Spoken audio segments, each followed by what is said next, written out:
This is Rahi and welcome to our channel BEd वाले। आज की इस वीडियो में हम बात करेंगे linkage and differences between reproductive rights and sexual rights. ठीक है, तो महिलाओं से संबंधित बात हो रही है। ये जेंडर स्कूल एंड सोसाइटी वाला पेपर है हमारा, पेपर 6, जो कि इम्पॉर्टेंट है। उसकी थ्योरी नहीं मिलती है, तो मुझे जो भी जहाँ से जैसे भी मिलता है मैं आप लोगों को देने की कोशिश करती हूँ। तो चलिए फटाफट से देखते हैं। देखिए यहाँ पे लिखा हुआ है कि संपूर्ण सृष्टि का निर्माण प्रकृति के कुछ शाश्वत नियमों व मूल्यों के आधार पर ही हुआ है तथा स्त्री तथा पुरुष प्रकृति की श्रेष्ठ संरचनाओं में से एक है।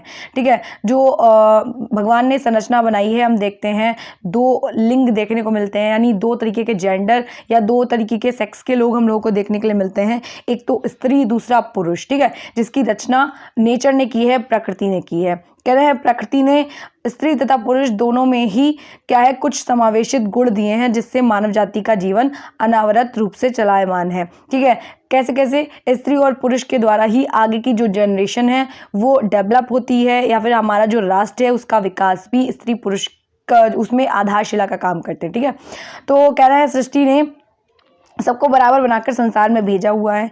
किसी में कोई ऐसा तो है नहीं कि अगर सूरज कह देगा कि हम तुम्हें धूप नहीं देंगे, तुम्हें धूप नहीं देंगे, ऐसा नहीं है।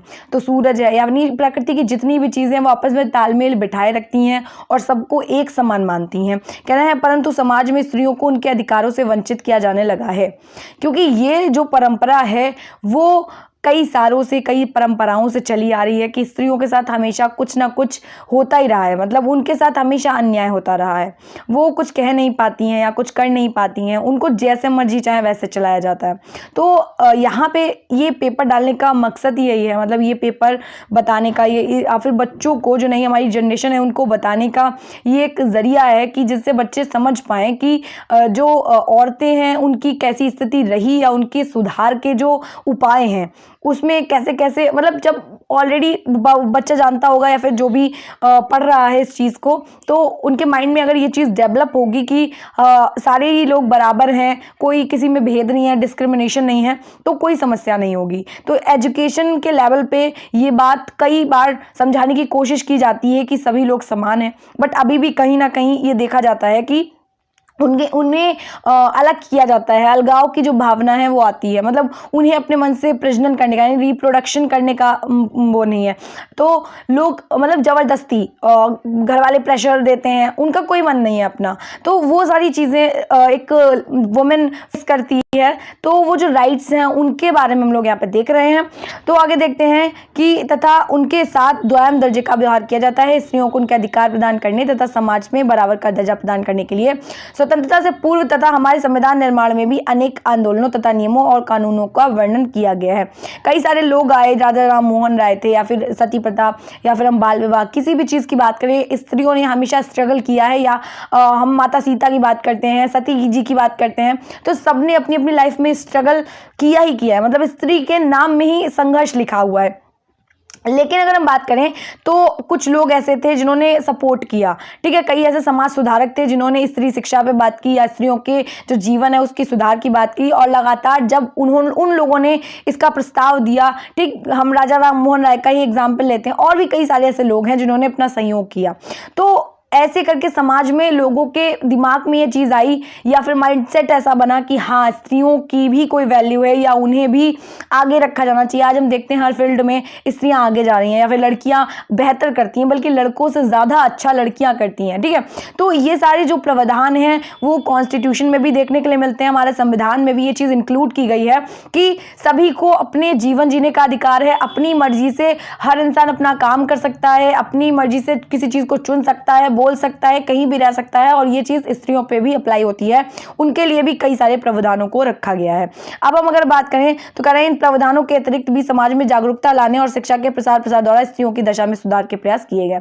देखिए, अगर कहीं की स्त्रियां पढ़ी लिखी हैं, हम एक फैमिली का एग्जाम्पल लेते हैं कि अगर कोई फैमिली है, उसकी जो फैमिली में जो वुमेन्स है वो पढ़ी हुई हैं, तो वो घर ज़्यादा बेहतर चलेगा उसके मुकाबले जहाँ पे औरतें पढ़ी लिखी नहीं हैं। ठीक है। तो ये क्या है, ये एक नज़रिया है, एक दृष्टिकोण है जो कि हमें आगे आने वाली जनरेशन में डेवलप करना है एज अ टीचर। ठीक है, तो अगर आपको ये आपका दृष्टिकोण भी ऐसा होगा कि सभी को समान समझने का, तब ना आप बच्चों में ये चीज़ डेवलप कर पाएंगे, तभी ये जो पेपर है वो हमारे सब्जेक्ट में यानी हमारे सिलेबस में इंक्लूड किया गया है। कह रहे इस प्रकार स्त्री और पुरुष को ईश्वर ने कुछ उत्पादक शक्तियाँ दी हैं जिनमें वह इस सृष्टि के सृजन में एक दूसरे का सहयोग प्राप्त कर सृष्टि कर्म में दोनों की ही महत्वता है। फिर भी श्रम विभाजन जो घर और बाहर के दायित्वों का स्त्री और पुरुषों के मध्य किया जाता है। हम सेक्स की बात करते हैं तो सेक्स तो हमें नेचुरल मिलता है, कौन लड़का कौन लड़की, लेकिन जो जेंडर है वो किसके द्वारा, सोसाइटी के द्वारा बनाया है कि लड़कियां घर का काम करती हैं, लड़के बाहर का काम करते हैं, एक्सेट्रा। लड़कियों को हमेशा कहा जाता है कि यार तुम घर के लिए बनी हो, क्या ही करोगी, तुम्हारी तो शादी हो जाएगी या तुम्हारा घर नहीं है। तो ये सारी चीज़ें, ये जो भावना है ये बचपन से ही उसके मन में डाली जाती है। तो अगर वो कुछ करना भी चाहे बड़ा तो भी ना कर पाए।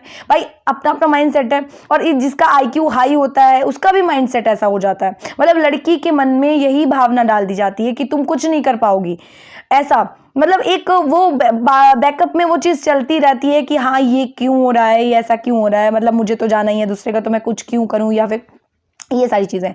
तो ये वाला जो भावना है, ये वाली जो चीज़ें हैं, उनको हटाना ही हमारे लक्ष्य होना चाहिए एज अ टीचर। ठीक है, फिर कह रहे हैं उसे एक रूढ़ी बना लिया गया है, यानी स्त्रियां घर का काम करेंगी, पुरुषों की बातें सुनेंगी, उनका नौकर कितना काम करेंगी, और पुरुष क्या करेंगे, बाहर जाके काम करेंगे, घर आके रौब जमाएंगे।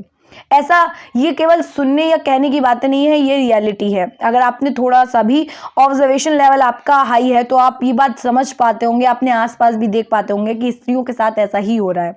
अब आप बोलेंगे नहीं लड़कियां ऐसा नहीं करती, मैं सारी लड़कियों की बातें नहीं कर रही हूँ, लेकिन हाँ बहुत हद तक लड़कियों के साथ ये चीज़ होती है या देखी जाती है।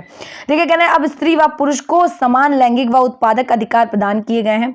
मतलब अपने अपने अधिकार हैं, स्त्री के पास भी पुरुष के पास भी। मैं केवल ये नहीं कह रही कि जो स्त्रियां ही हैं उनके साथ ही केवल शोषण होता है, बिल्कुल नहीं। जो पुरुष होते हैं उनका भी शोषण होता है। बचपन में उन्हें रोने नहीं दिया जाता है कि अरे तुम लड़के हो, तुम क्यों रो रहे हो। तो वो जो उनके अंदर इमोशंस की जो भावना होती है, जितने भी इमोशन होते हैं वो दब जाते हैं। जो रो लेता है वो कम रुलाता है, लेकिन क्योंकि उसे पता होता है रोने की वैल्यू। और अगर कोई नहीं रोया है तो वो ज़्यादा रुलाने की रखता है। ठीक है, तो ये सारी चीज़ें हैं कि बच्चा चाहे वो लड़का हो लड़की हो, दोनों में एक जैसे भावनाएं पनप पाए या फिर वो अच्छे से डेवलप कर पाए, उसको सारे राइट्स पता हो, सब कुछ पता हो। मतलब एज जो सेक्स एजुकेशन है वो भी बहुत ज़्यादा इंपॉर्टेंट है बच्चों के लिए। चाहे वो हम लोग बात करें, हमारा जो माध्यमिक स्तर है वहीं से स्टार्ट हो जानी चाहिए, क्योंकि भाई इन चीज़ों को भी बच्चे को कहीं ना कहीं फेस करना होता है। तो हमें ये एजुकेशन भी यानी बल्कि इवन डाली जाती है। मतलब मैंने देखा था यूपी बोर्ड की जो किताबें थी, CBSE में भी शायद होंगी, हाँ उसमें भी मैंने देखा था और यूपी बोर्ड में भी देखा था। लेकिन जो पढ़ाने का तरीका है, क्योंकि जो टीचर्स हैं या फिर जो भी हमारी पढ़ाने वाले शिक्षक हैं वो बच्चों को इतने अच्छे से एक्सप्लेनेशन नहीं दे पाते हैं, उन्हें नहीं समझा पाते हैं, तो वो बच्चों के लिए दिक्कत हो जाती है। या फिर आगे सोसाइटी में उन्हें इन्हीं चीज़ों को फेस करना है, तो ये सारी चीज़ें उन्हें पता होनी चाहिए। ठीक, तो ये सारी चीज़ें हैं। अब देखिए हम बात करें तो यहाँ पे ये रूढ़ियाँ पैदा हो जाती हैं जब लड़के को बचपन से यही लगने लगता है कि लड़की मेरे लिए ही काम करने आई है या मेरी नौकरानी है, या लड़की को लग रहा होता है कि यार मैं ही सब कुछ कर रही हूँ। तो मतलब ये सारी जो चीज़ें हैं वो ख़त्म हो पाए, ये जो डिफरेंस है, ये जो डिस्क्रिमिनेशन है वो ख़त्म हो पाए, सब एक साथ मिलके रह पाए, सब खुशी से रह पाए। यही जो क्या है शिक्षा का यानी एजुकेशन का मोटिव है। ओके, तो अगर हम बात करें तो meaning of reproduction and sexual rights यानी उत्पादक व लैंगिक अधिकार का अर्थ। कह रहे हैं लोकतांत्रिक देश में समस्त स्त्री व पुरुष के समान अधिकार प्राप्त हैं, चाहे वो स्त्री हो या पुरुष हो, दोनों को ही समान अधिकार हैं। उत्पादक अधिकार व लैंगिक अधिकार भी स्त्री तथा पुरुष दोनों को ही प्राप्त हैं। ठीक है, अपनी मर्जी से अपनी रिप्रोडक्शन कर सकते हैं, यानी संतान को उत्पन्न करना स्त्री की भी इच्छा होनी चाहिए और पुरुष की भी इच्छा होनी चाहिए, तभी हो सकता है। फिर कह रहे हैं उत्पादक अधिकार से तात्पर्य है वे अधिकार जिनके द्वारा स्त्री व पुरुष नवीन नींव का सृजन करते हैं, तथा लैंगिक अधिकारों से तात्पर्य उन अधिकारों से है जो स्त्री व पुरुष सभी को है। ठीक, अब देखिए कह रहे हैं जो लैंगिक अधिकार है, भाई यहाँ पे बात क्या हो रही है, कह रहे हैं वे अधिकार जिनके द्वारा स्त्री और पुरुष नवीन नींव का सृजन करते हैं, उसको क्या कहते हैं, लैंगिक अधिकारों से है। लेकिन उन अधिकारों से है मतलब उसका तात्पर्य किससे है, जो उत्पादक अधिकार, अगर देखिए उत्पादक अधिकार क्या होते हैं, जो जिनके द्वारा जब हम रिप्रोडक्शन का जो प्रोसेस होता है उसमें स्त्री और पुरुष दोनों का संयोग चाहिए होता है, तब जाके वो रिप्रोडक्शन एक नया जीव या संतति उत्पन्न हो पाती है। ठीक है, लेकिन लैंगिक अधिकार क्या है? लैंगिक अधिकार तो सभी को है, चाहे वो स्त्री हो पुरुष हो। ठीक है, तो उत्पादक अधिकार और लैंगिक अधिकारों के मध्य स्त्री और पुरुष में भेदभाव किया जाता है। ठीक, तो ये सारी चीजें हैं। फिर कह रहे हैं जिससे स्त्रियों को यहाँ भी भेदभाव झेलना पड़ता है, बल्कि कहीं ना कहीं जो रिप्रोडक्शन के दौरान या अगर गर्ल बेबी हुआ है या फिर, तो लोग इस बेस पे जज करते हैं कि स्त्रियों की गलती है। बल्कि हम कई बार बायोलॉजी में पढ़ते हैं कि एक्स वाई जो गुणसूत्र हैं उनके बारे में जब हम पढ़ते हैं तो वो सारी चीज़ें भी होती हैं कि स्त्री को बहुत कुछ झेलना पड़ता है। लेकिन मैं बोल रही हूँ कि अगर सेक्स एजुकेशन दी जाए हमारी जो जनरेशन है या पीढ़ी को, तो ये चीज़ें बेहतर हो सकती हैं। अच्छा, लोग इस चीज़ पे बात करने पे भी बहुत ज़्यादा मतलब ऐसा रिएक्ट करते हैं जैसे कि मानो सोसाइटी में चीज़ें हैं ही नहीं, या फिर बहुत अलग तरीके से प्रेजेंट की जाती हैं। तो ये चीज़ें भी गलत है, क्योंकि जो चीज़ें हमारी सोसाइटी का हिस्सा हैं उनको अलग से या फिर किसी भी मतलब ऐसे क्यों प्रेजेंट करना जिससे कि लोगों में बहुत हीनता की भावना या शर्मिंदगी हो, है ना। तो मतलब ये सारी चीज़ें भी मतलब खुल ना है, या फिर कह सकते हैं कि चीज़ों के प्रति थोड़ा सा सिंसियर होना पड़ेगा। तो ये सारी चीज़ें हैं। फिर कह रहे हैं कि उत्पादक अधिकार एवं लैंगिक अधिकारों का महत्व, यानी importance of reproduction rights and sexual rights. Okay, फिर कह रहे हैं सृष्टि को चलाने के लिए भाई अगर ऐसा नहीं होगा या फिर रिप्रोडक्शन नहीं होगा तो हमारा जो आगे की जो जनरेशन है, या फिर हम कह सकते हैं कि हमारी जो संसार है, जो दुनिया है, वो कैसे चलेगी। फिर कह रहे हैं समानता के लिए। फिर अगला है व्यक्तिगत से लेकर राष्ट्रीय समृद्धि हेतु, संयोग की स्थापना हेतु, सुयोग्य नागरिकों की प्राप्ति, और कह रहे हैं सामाजिक ताने बाने की प्राप्ति हेतु। तो ये सारी जो चीजें हैं वो इंपॉर्टेंट हिस्सा है। अगला अगर हम देखें तो है हमारा सांस्कृतिक संरक्षण तथा हस्तांतरण हेतु, लोकतांत्रिक सफलता हेतु। अब देखिए हम इनको एक एक करके समझते हैं कि सृष्टि को चलाने हेतु का क्या मतलब है। कह रहे हैं सृष्टि को चलाने के लिए स्त्री को उत्पादक अधिकारों को प्रदान किया जाना आवश्यक है। मनुष्यों में प्रजनन के लिए स्त्री तथा पुरुष दोनों की ही समान महत्व है, तभी एक नए जीव की सृष्टि होती है। यानी संतति को उत्पन्न करने के लिए स्त्री और पुरुष दोनों के संयोग को होना जरूरी है, या दोनों की इच्छा होना बहुत ज्यादा जरूरी है। यदि स्त्री से उस अधिकार को छीन लिया जाए तो सृष्टि नहीं चल पाएगी। ठीक है, फिर कह रहे हैं कि लैंगिक अधिकारों को भी पुरुषों के समान स्त्रियों को महत्व प्रदान नहीं किया जाएगा तो सामाजिक कुरीतियों का जन्म होगा। देखिए जो सेक्सुअल मतलब जो रिप्रोडक्शन वाला सिस्टम है वो स्त्रियां ही कर सकती हैं, ये तो नेचर ने दिया है। साथ में अगर हम बात करें तो जो लैंगिक अधिकार हैं, यानी जो स्त्रियां हैं वो मतलब बाहर जाके काम नहीं कर सकती हैं, या फिर वो सिर्फ घर के काम के लिए बनी है, तो ये वाले राइट्स भी होने ज़रूरी है। नहीं तो समाज में, सोसाइटी में जो कुरीतियाँ बनी हुई हैं अभी भी आज के टाइम पे, तो वो हमेशा बनी रहेंगी, जैसे बाल विवाह, कन्या भ्रूण हत्या, कन्या शिशु हत्या आदि। अगर हम बात करें तो समानता के लिए का मतलब है उत्पादक और लैंगिक अधिकार दोनों के मध्य गहरा संबंध है, लेकिन जब तक लिंग की समानता नहीं होती तब तक स्त्रियों की उत्पादकता के अधिकार का स्वविवेकपूर्ण निर्णय में सक्षम नहीं हो सकेगा। यानी हम यहाँ पे कह सकते हैं सारी स्त्रियों की बात हो रही है। ठीक है, फिर कह रहे हैं स्त्री पुरुष दोनों पूरक हैं, एक के बिना दोनों का जीवन अपूर्ण है। या केवल स्त्री संसार को नहीं चला सकती, केवल पुरुष संसार को नहीं चला सकता। ये नेचर है, ये प्रकृति है कि दोनों साथ में आना जरूरी है, दोनों का साथ में रहना जरूरी है, तब जाके कुछ नया निर्मित होगा। ठीक है, फिर कह रहे हैं ऐसे में दोनों को लैंगिक अधिकार प्रदान किए जाएं और लिंग की समानता होनी चाहिए। और देखिए अगर बार बार स्त्री को ऐसा लगेगा, हीनता की भावना आएगी, या उनके जो जेंडर के जो रूल्स बना दिए गए हैं जेंडर के अकॉर्डिंग, या पुरुष को ऐसा लगेगा कि यार मेरे मतलब मुझे उतना सम्मान नहीं मिल पा रहा है या उतना अच्छा नहीं चल पा रहा है, तो वो जो तालमेल है, मतलब प्रकृति ने जो दिया है वो तो अलग है, रिप्रोडक्शन वाला सिस्टम तो अलग है, लेकिन अगर उसको लग रहा है कि सोसाइटी में मतलब मेरी बीवी को ज़्यादा वैल्यू दी जा रही है, या उनको लगता है कि मेरे हस्बैंड को ज़्यादा वैल्यू दी जा रही है, तो वो चीज़ें खराब होने लगती हैं। तो इसलिए दोनों के राइट्स का इक्वल होना बहुत ज़्यादा ज़रूरी है।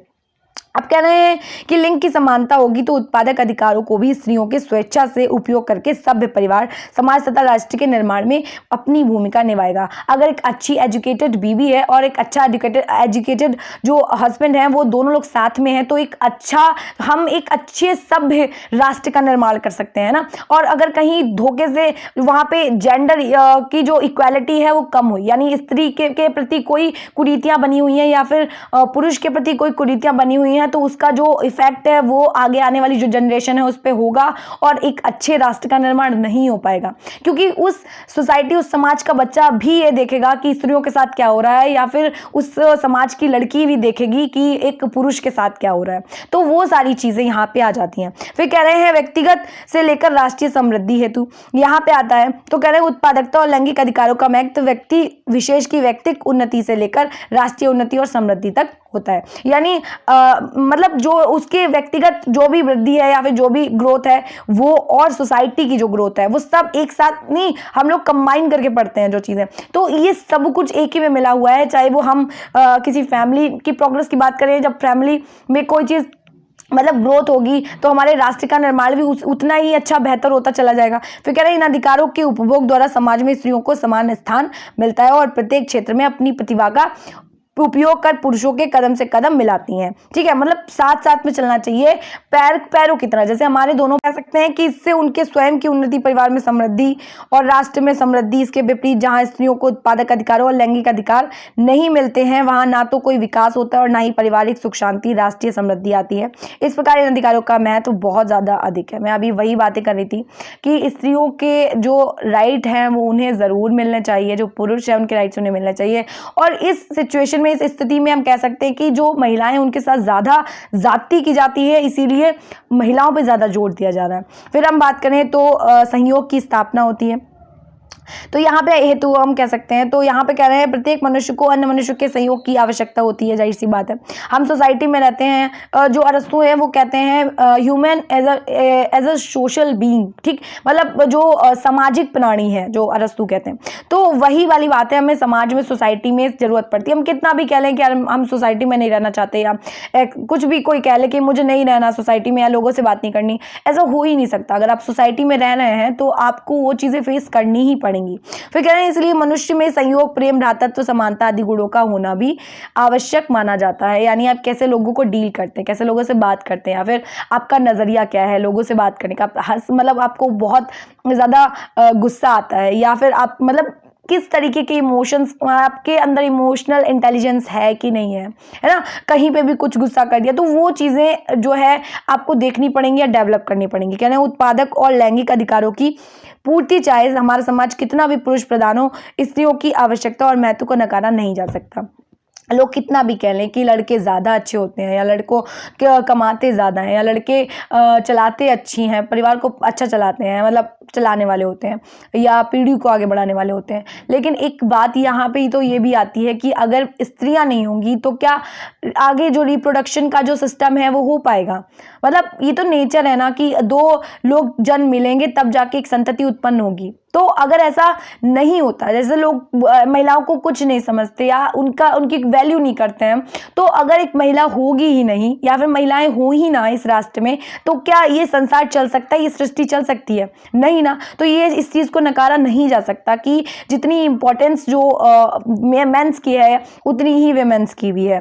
फिर देखिए कह रहे हैं इस प्रकार पुरुषों को स्त्रियों के साथ संयोग स्थापित करने की दृष्टि से भी इन अधिकारों का महत्व अधिक है। यदि स्त्रियों को ईश्वर प्रदत्त उत्पादकता का अधिकार नहीं प्राप्त होता तो वहां पुरुष प्रधान समाज उसके अस्तित्व का प्रश्न चिन्ह लगा चुका होता। यहाँ पे क्या कह रहे हैं कि अगर भगवान ने स्त्रियों को मतलब संतान को उत्पन्न करने की शक्ति ना दी होती तो पुरुषों को इस बात में समस्या होती है ना, इस बार में भी समस्या होती, तब तो और स्त्रियों के लिए दुखद घटना हो जाती या दुखद उनका रहना दूभर हो जाता, कह सकते हैं एक तरीके से। फिर कह रहे हैं इस प्रकार परस्पर लिंगों में संयोग और सह अस्तित्व के विकास हेतु उन अधिकारों का महत्व अत्यधिक है। यानी जो लैंगिक अधिकार हैं वो जो सोसाइटी के द्वारा दिए गए हैं वो इसलिए दिए गए हैं ताकि जो हमारा तालमेल है, यानी सोसाइटी के तालमेल की जो बात करें, प्रकृति का तालमेल संबंधित है उत्पादकता से, और जो हमारा सोसाइटी का तालमेल है वो संबंधित है हमारी लैंगिकता से। यानी जो लैंगिक अधिकार हैं उन्हें दिया गया है जिससे कि जो समाज है वो बेहतर चल सके और उचित रूप से, सुचारू रूप से वो काम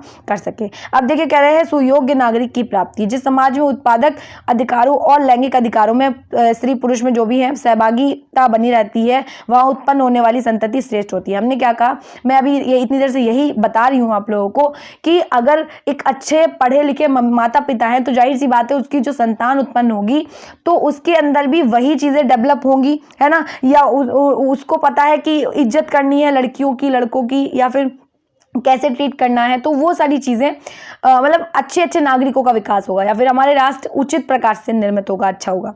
तो आप आजकल देखिए ना, जैसे जैसे मतलब बढ़ रहा है ज़माना आगे, उस हिसाब से आप देख सकते हैं। आनुवंशिकता का नियम भी आनुवंशिक गुणों को स्वीकार करता है। सुयोग्य माता पिता एक सभ्य परिवार और समाज का निर्माण करते हैं जहां सभी समान और कर्तव्यनिष्ठ होते हैं।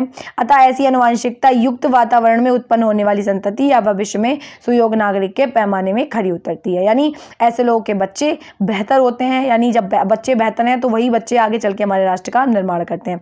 अब कह रहे हैं तो लोकतांत्रिक सफलता हेतु, यानी हम कह सकते हैं कि लोकतंत्र के जो आधार स्तंभ है स्वतंत्रता, न्याय, समानता, धर्मनिरपेक्षता।